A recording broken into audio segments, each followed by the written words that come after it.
Lovers, it's Gary and I'm coming to you from Vancouver, Canada. So welcome, welcome, welcome.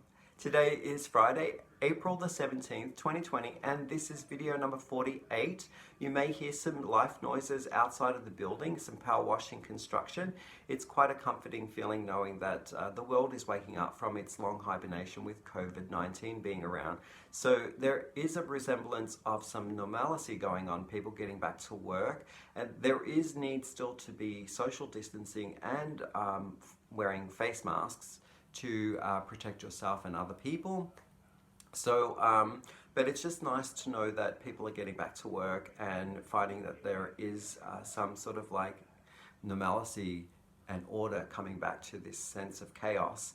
Yeah, I'm gonna start today with a tag that I was tagged in, and it was Setta. So Setta's from Setta's Place, and I'm going to link her podcast or YouTube station channel down below in the description box. So she's come up with this great idea to tag people to talk about their favorite snacks that they snack on while in self-quarantine or time at home. And I accept, and I'm going to be showcasing.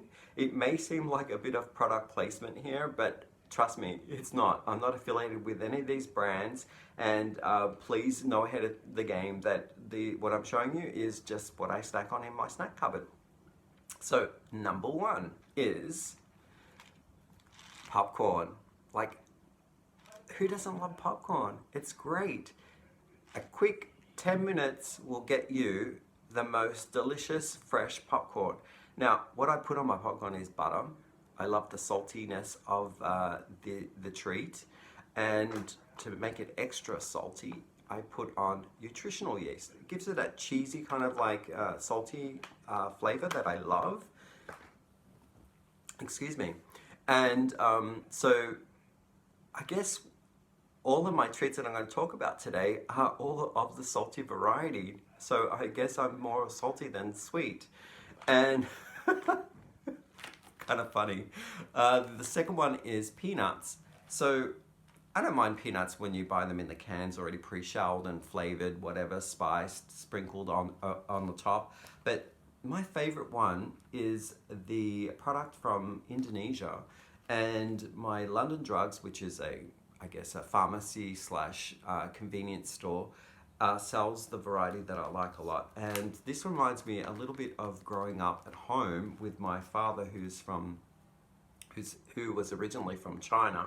So we would shell our own peanuts, and they're a little smaller in size than the regular peanut that you would buy or think of getting in the shells, and they're a little bit also crunchier as well, like they've been dehydrated a lot more. So love that. And the third and final one, number three, it's I can't show you a bag because we ate the bag of chips.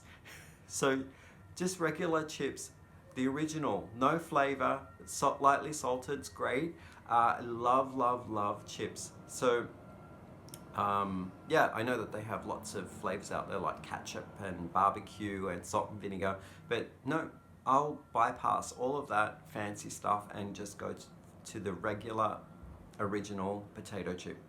So yeah, I'm going to do a tag out for a few podcast members out there to join in on the fun, and also I'm going to open it up to all of my fiber friends as well to write in their comments what their 3 favorite snack items are and that they have in their cupboard regularly. So for the podcasters, I'm going to tag Heather from the Crochet Witch, and I'm going to link all of these down below as well, so you can, as ease of access, get to their podcast to see what they respond with, if they do respond. Judy from Australia, she's in the state of Queensland, so her podcast is called The Witch Piece Craft with Judy. So I'm looking down here because I'm reading my list. And Rell from the Dabbling Hook. Now Rell and I communicated off in a chain of another topic of Tim Tams, and she says that she avoids the aisle in her supermarket where there are Tim Tams, but I want to hear what's in your snack cupboard, Rell. And if you have not tried the chewy caramel variety of Tim Tam or the Turkish Delight variety, I say go back to that aisle and give those Tim Tams a try. They're delicious. Tracy from Crochet Rossetti, what's in your cupboard? I wonder. And Lynette from Charmed Grammy, please give me your 3 favorite go-to snacks. Oh, there goes a truck. And now I'm going to go across the pond to Europe, where I am going to tag a few people who are not from North America, just to find out what their snacks are like over there. And I'm going to tag, who have I got here? Amy Florence. So Amy Florence just bought a new house in, where is it, Scotland? And I love her podcast. So she sets her podcasts out in different chunks, and she dyes her own yarn. She also knits and crochets.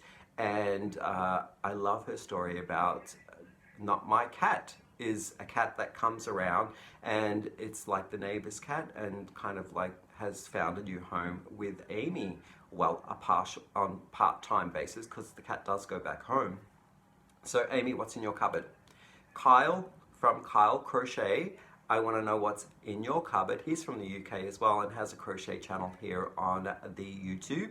And also from Holland, I believe her name is pronounced Siem. So Siem is from Made by Siem. She has a podcast as well. What do you snack on in Holland? So my mum originated from Maastricht, which is a city in the southern part of Holland, and we also snacked on dropjes, which is a salty licorice kind of candy, and you can get them hard or soft. I'm wondering whether, Siem, you have that in your snack cupboard. So as I mentioned, I am opening it up to all my fiber friends to answer their 3 favorites, and I'm going to actually pick out a few that generally comment on my videos, and I see them also commenting on a lot of the fiber art community podcasts as well. So Karen Jamieson, I want to say hats off to you too, working really hard out in the front line there in the healthcare industry. So what do you snack on when you come home from a hard day? And Devalue, what do you snack on? And Michelle Chapon, what is in your snack cupboard? So please participate, it's a bit of fun, and I will love to read all of your comments. So when I'm done, I guess, with that tag part, so I'm going to now showcase what I've been up to for the full week since I last did my update, which was, I think, last Thursday. But before I do that, I want to clear up something that may have been misunderstood or I wasn't too clear on with my yarn unboxing in the last video that I posted, which was video 47. It was a Hirschner haul, and I just wanted to clarify that part of that box was purchased from the Willow side of the I guess the websites Hirschner's and Willow, their sister companies. So I may not have been clear with one of the grab bags that I mentioned, well, the grab bag from that opening, and it was a woolen blend grab bag from Willows. So it was this particular bag here, which had the Willow wheels and the Willow Everest. And yeah, so if you're looking for, I guess, the mystery grab bag that I featured yesterday, you'd have to go to the Willows website and purchase it from that one. They channel into the same shopping cart, they deliver them together, so Hirschner's and Willow use the same channel for payment, and they also deliver together in the one box. So I absolutely love the Willow site, and in particular that grab bag for me is the one that I always gravitate to. They do have them in sock weight yarn, bulky yarn. They also have a cotton variety grab bag, as well as a, what is that third one that they have? A baby yarn. So there's all different ones that you can get on the Willow site. There's also mystery bags and items on the Hirschner side as well, which I may not have been clear in my video, so I'd hate for you to feel that you were going to get the Willows stuff if you were on the Hirschner site. So let's get stuck into some of the new things that I created, as well as a new stitch that I googled and I got some response on, which is a knit stitch, and it's called the slip stitch. And when I went to Ravelry to look for patterns that I could practice this new stitch that I was learning, I found this hat beanie style pattern called the Rastatastic. There it is. There, it's a free pattern. I will link this pattern down below, and I will. It's from Susan Ashcroft. She's the designer of this beanie that I'm going to showcase, and my lovely model here, I don't have a name for her yet, she's going to showcase the stitch. So it's a beanie that uses ribbing, and then it has the slip stitch through it, and that's the crown of the decrease. Absolutely enjoyed doing that and learning that stitch. So much fun. She's blowing out there. There we go. The yarn that I used was a yarn called the Waterford Big. It's a loops and threads that I picked up from Michaels in the colorway teal, and it's a bulky 5. The pattern actually calls for a super bulky, so I guess it would be a 6. So what I had to do was add in more stitches, and it uses a count of 4. So if you're ever needing to size up or down regarding the weight of the yarn that doesn't fit the pattern, then you will need to amend the pattern with a division of 4. So this is the yarn here, and it was also a yarn, but in a different colorway, plum, that I had in my giveaway that Lisa from Lisa's Crochet had won. So Lisa, a little tidbit on this yarn is that it does shed, so don't wear black while you're using this big Waterford yarn. It actually came off on my black chair that I normally crochet on over there, and it looked like I have an animal of some nature in the apartment, but I don't have a shedding animal at all. I don't have any animals in this apartment. So just a little warning there. So I did it again. This hat, I was using up the skein, and I made it a little bigger so that I could do a little rib roll. I like the rib roll. The other one didn't have the rib roll, and I'll just showcase how it looks on. Yeah, so nice and cozy, and it is a quite tight stitch, so the flexibility in it is, it doesn't give as much as like a ribbing would. So I guess you have to consider the size to fit your head, so the stretch isn't as generous. The other thing that I did with that Waterford, just to use up the rest of the skein, which I finished, was a little bit of an experiment. So this hat here is a color worked hat where I've done ribbing, but in the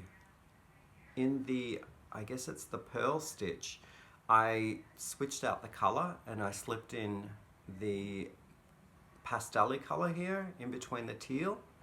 I really liked how that worked up. You can imagine that in all different colors, like color combinations. So using the same kind of decrease, it looks like a bit like a watermelon. If it was in green, it would look like a watermelon. Could you imagine that? A watermelon hat head. And this is how it worked up. It doesn't really suit what I'm wearing. But it's quite a fun little number. I like that a lot. And I did the reverse just a few rows so that it would add a bit of interest for where a rim would have been. So the color flicked around, they switched around. And I'll show you the floats from the inside of the hat. I equally like the floats. So I really think that the inside just worked out as cool. So it does have a kind of a basket weave look to it as well, like a woven kind of feel. Really like that. What do you guys think about that? And so those are those three other finished items. No, I have one more, sorry. So you saw this crocheted bag being made up in the last video, so when I was doing my update, and I had worked up these two colors up to about here, and then I discovered that I wanted to use this orangey gold color up higher in the bag, so I frogged it back to move that part up to the top of the bag, and I like that it sort of balances the stripes up a bit more. I'm still waiting for my grommets coming from Etsy, and they should have been here yesterday, but I guess with all the ongoings that are happening in the world, and I guess dispatch and stuff, there's been a bit of a delay. So these are the project bags that I'm making up, and it uses the Good Earth from Universal Yarn, and that kind of yarn is great for making project bags or baskets, and it fits about 4 skeins of 100-gram yarn in it. So great for projects. You could also use it for, I haven't woven in my end yet, you could use it for, like, if you're also going to the beach, or you could put a project in your car. It'd be really good to use for multi-purposes. And I really enjoyed doing it. It did hurt my hands a little bit. The pattern that I used for this was called, what was it called? The Mosaic Bucket Bag. And I will link the tutorials. There are 3 videos, and really enjoyed doing that. So it uses a oval based bottom, and then you work your way up, and the mosaic stitch is like interesting because, like, you do the row of crochet, and then you go over that row with, if you want a second color, or you could do it with the same color, which is what I did here. So this was an adaptation of the pattern that is presented in the tutorials. This one here was more to the pattern that is presented in the tutorial. So it really does section off the bottom, and then it does the mosaic up in this section here, the color work. Whereas when I adapted it, I used the mosaic all the way up to the ribbing, and then I went back to the pattern. So it's a little different. Yeah. Really enjoyed doing that. That was a lot of fun. And so I guess that those are all of my finished items. Now, for my WIPs, what I've got on the go is what I featured in my last video that was the update of my works in progress.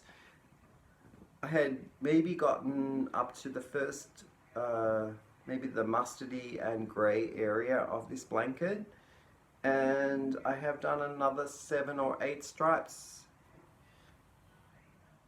Yeah, so that's coming along really nicely. I am using a combination of different yarns, so there's paint box yarn, there's Stitch Studio in the speckle cream, or cream speck, and I'm using Briggs & Little. I've used Karen Big Cakes as well in the Cookie Crumble colorway. So yeah, the idea of that, I I guess, wrap is I'll just take this off. This was just a little experiment that I did. This colorway in short rows. It's just like me mixing and playing with different yarns. And in this I used, what was it called? The Yarn Bee Soft and Sleek in this jeans colored yarn, and Ferris wheel in a green. So what I'm thinking of in this wrap is either making it into a, I don't know, just like a baby blanket, or if it's a wrap, it's gonna go and wrap. I've got like 6 feet. I'm intending to do like 6 or 7 feet of this in different color stripes. But when you wear it, it kind of like just scrunches up like an accordion style around your neckline. And then when it stretches over your shoulder, it showcases the feathering of the chevron. So yeah. So when it, let's see how long I've got. Sort of almost comes around. And when I do the full 6 or 7 feet of it, it's gonna be able to wrap right around. So we go to the Vancouver Island. There's like cabins there that we visit, and this will be great around like a campfire, or you know, hanging, like you can sort of snuggle into it if it gets a bit chilly outside. So that would be a great asset to have when you're out in the wilderness. So yeah, I think that's about all that I have to share with you. If you've liked this video, please think about giving me a thumbs up. Think about subscribing. It does encourage me to move forward. Thanks for watching and liking this video, and I'll see you in the next video. Bye for now.